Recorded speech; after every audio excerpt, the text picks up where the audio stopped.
እንኳን 40 ቀን ባይሞላውም እንኳን ይጠመቃል። ሶ 40 የምትለዋ ቀን በሁል ጊዜ ሀፕን የምታደርግ አይደለች። ለታመሙ ህጻናት፣ ሞት አፋፍ ላይ ላሉ ህጻናት፣ በጣም ችግር ውስጥ ላሉ ህጻናት አስቀድሞ ጥምቀቱ ሊፈጸምላቸው ይችላል። ኦኬ ሶ ዳዝ ማተር። ግን ይቺ 40 እና የ80 ፖይንት ላስቀምጥላችሁ ከምን አንጻር ቤተክርስቲያናችን ያ እንደምታደርግ። ኦሪት ዘሌዋውያን ምዕራፍ 12 ቁጥር 1 ጀምሮ እንደዚህ ይላል። እግዚአብሔርም ሙሴን እንዲህ ብሎ ተናገረው። ወደ አዲስ ኪዳን አምጥቼ አገናኝላቸዋለሁ። ትንሽ ሰፋ ያለ ጊዜ ወስዳለሁ፣ ይቅርታ። እግዚአብሔርም ሙሴን እንዲህ ብሎ ተናገረው፣ ለእስራኤል ልጆች እንዲህ ብለህ ንገራቸው፣ ሴት ብታረግዝ ወንድ ልጅም ብትወልድ። ኦኬ ሴት ብታረግዝና ምን ብትወልድ ጋይስ? ወንድ ልጅም ብትወልድ 7 ቀን ያህል የረከሰች ናት። እንደ ህመሟ መርገም ወራት ትረክሳለች። በ8ኛው ቀን ልጁን ከስጋው ሸለፈት ምን ይበል ይላል? ይገረዝ ይላል። ለ7 ቀን ያህል ምን ያለች ናት? የረከሰች ናት ይላል። ከዛስ ከደሟ እስክትነጻ 33 ቀን ትቀመጥ። የመንጻቷም ቀን እስኪፈጸም ድረስ የተቀደሰ ነገር አትንካ፣ ወደ መቅደስም አትግባ ይላል። በ7ኛው ቀን ቤተ መቅደስ ትገባለች። እስከ 33 ቀን ድረስ ደግሞ የመንጻቷ ወር እስኪፈጸም ድረስ ምንም ነገር አትነካም ይላል። 33 ሲደመር 7 ለወንድ ልጅ ስንት ይመጣል ማለት ነው? 40። ከዚህ አንጻር ቤተክርስቲያን ወንድን በ40 ቀን የምታጠምቅበት አንደኛው ሪዝናችን ይሄ ነው። ቀኑ መጣ አይደለ? 40። ኦኬ ቀጠል ብለን ደግሞ ቁጥር 5 ላይ ደግሞ ሴት ልጅም ብትወልድ ይቺው እናት ሴት ልጅ ደግሞ ብትወልድ እንደ መርገሟ ወራት 2 ሳምንት ያህል የረከሰች ናት ይላል።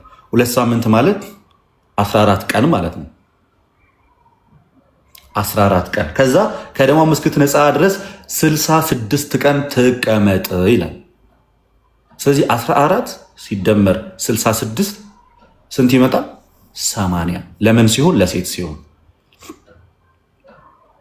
ሲሆን። ከዚህ አንጻር ሴትን በ80 ወንድም በ40 ቀን የምናጠምቅበት ምሳሌያዊ ትምህርታችን ይሄን ሆኖ እናገኘዋለን።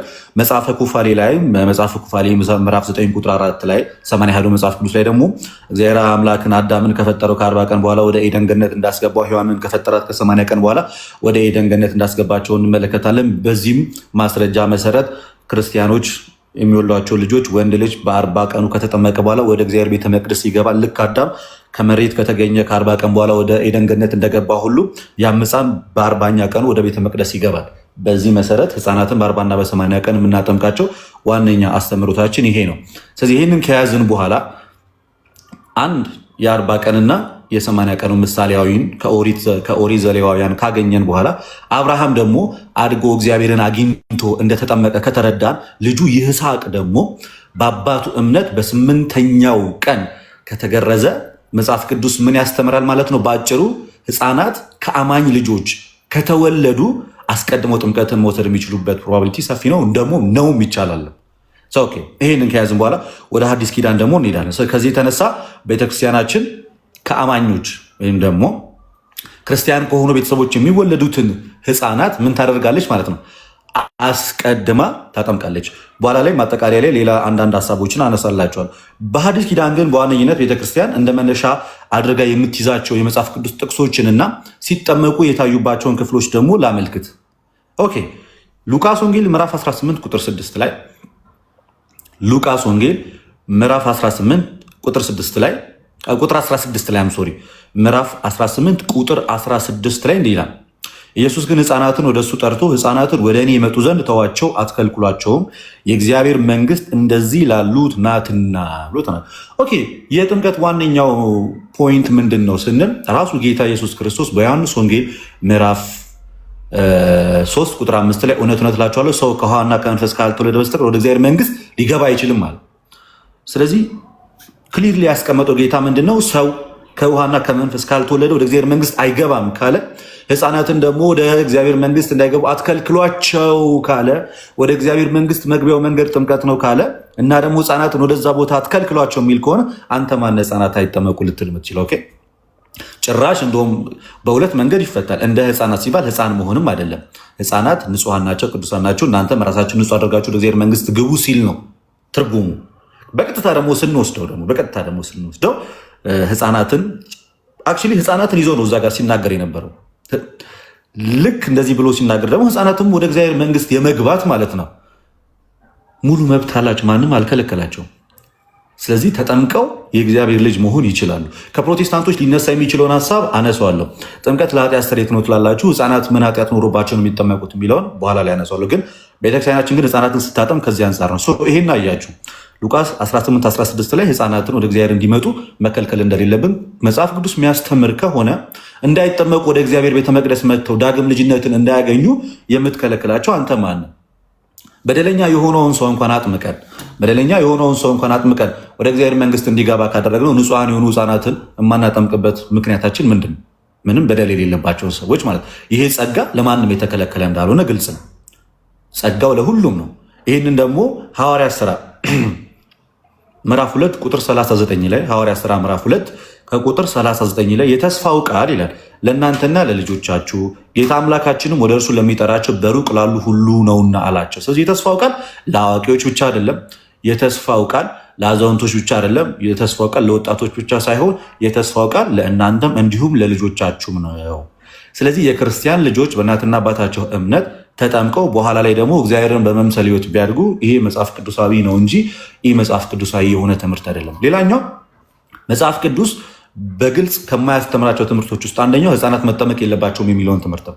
ስለዚህ አንድ ሰው እንደ ዶግማ ህፃናት መጠመቅ የለባቸው ብሎ እንደ እምነት ይዞ የሚከራከር ከሆነ ትምህርቱን ከመጽሐፍ ቅዱስ ነሰሰርሊ ማግኘት አለበት። ፕሮቴስታንቶች እንደ እምነት ይዘውት ነው። ፔንቴኮስታሎች ህፃናት መጠመቅ የለባቸውም ብሎ እንደ እምነት ነው የያዙት። ይህንን ጉዳይ ኦኬ፣ እንደ እምነት ይዘው የምትናገር ከሆነ የቱ ጋር ነው መጠመቅ እንደሌለባቸው ክሊርሊ የሚያሳየው? ልክ ንስሐ ግቡ የሚለውን እምነታችን ነው። መጽሐፍ ቅዱስ ላይ ክሊርሊ ያለ ንስሐ ትገባለህ። ጥምቀት እምነታችን ነው። ክሊርሊ ያለ ንስሐ ትገባለህ። ሌሎችም ትምህርቶች አሉ እንደዚህ እንደ እምነት የምንይዛቸው በግልጽ የተጻፉ ናቸው። ህፃናት መጠመቅ የለባቸውም ብለው የሚያስተምሩ ሰዎች መጠመቅ እንደሌለባቸው የሚያሳይ የመጽሐፍ ቅዱስ ትምህርት አላገኘን። ባይሆን በተቃራኒው ግን የተስፋው ቃል ለእኛም ለማንም ነው ለልጆቻችንም ጭምር እንደሆነ መጽሐፍ ቅዱስ ክሊርሊ ያሳያል። ሌላኛው ሐዋርያት ሥራ ምዕራፍ 16 ቁጥር 14 እስከ 15 ላይ ያለውን ሀሳብ ልንገራችሁ። ኦኬ፣ እዚህ ጋር በጣም ልብ ብላችሁ አዳምጡኝ። ሐዋርያት ሥራ ምዕራፍ 16 ላይ እንዲህ ይላል፣ ከጥሩያንም ከተማ የመጣች ቀይ ሐር ሻጭ እግዚአብሔርን የምታመልክ ልድያ የሚሏት አንዲት ሴት ነበረች አለ። ጳውሎስም የሚናገረውን ታደምጥ ዘንድ ጌታ ልቧን ከፈተላት። ስለዚህ ትምህርቱን እየሰማች ያለችው ማናት? ሊዲያ ናት። ጋይስ ሊዲያ ናት። ጌታ እግዚአብሔርም ልቧን ከፈተላት። ጳውሎስ የሚያስተምረውን የሚናገረውን ነገር እየሰማች ከዛ እርሷም ከቤተሰቦቿ ጋር ከተጠመቀች በኋላ በጌታ የማምን እንደሆነ ከፈረዳችሁልኝ ወደ ቤቴ ገብታችሁ ኑሩ ብላ ለመነች። ፖይንት ያዙልኝ። ትምህርቱን የሰማችሁ ማናት? ሊዲያ። የተጠመቀችው ከነ ምኗ ነው? ከነ ቤተሰብ ውስጥ ምን አለ? እናት፣ አባት፣ ህፃናት፣ እኛን ሁሉ ያካትታል። በሊዲያ እምነት ቤተሰቦቿ ሁሉ ምን ሲሉ እንመለከታለን? እዚህ ጋር ሲጠመቁ እንመለከታለን። ያመነችው ማናት? እሷ ናት። ግን የተጠመቀው ሙሉ ቤተሰቡ ሆኖ ስናገኝ ይሄ ምንድን ነው ማለት ነው? በእናትና በአባትነት የክርስቲያን ልጆች መጠመቅ እንደሚችሉ እናሳያለን። በዚህ ምክንያት እንግዲህ ጳውሎስ አልከለከለም። አይ መጠመቅ የለባችሁም ቤተሰቦች ሲላት አንመለከትም። ያመነችው እሷ ግን የተጠመቀችው ከነ ቤተሰቦቿ። ልክ በቆርኔሌዎስ ታሪክ የምናገኘው ይሄንን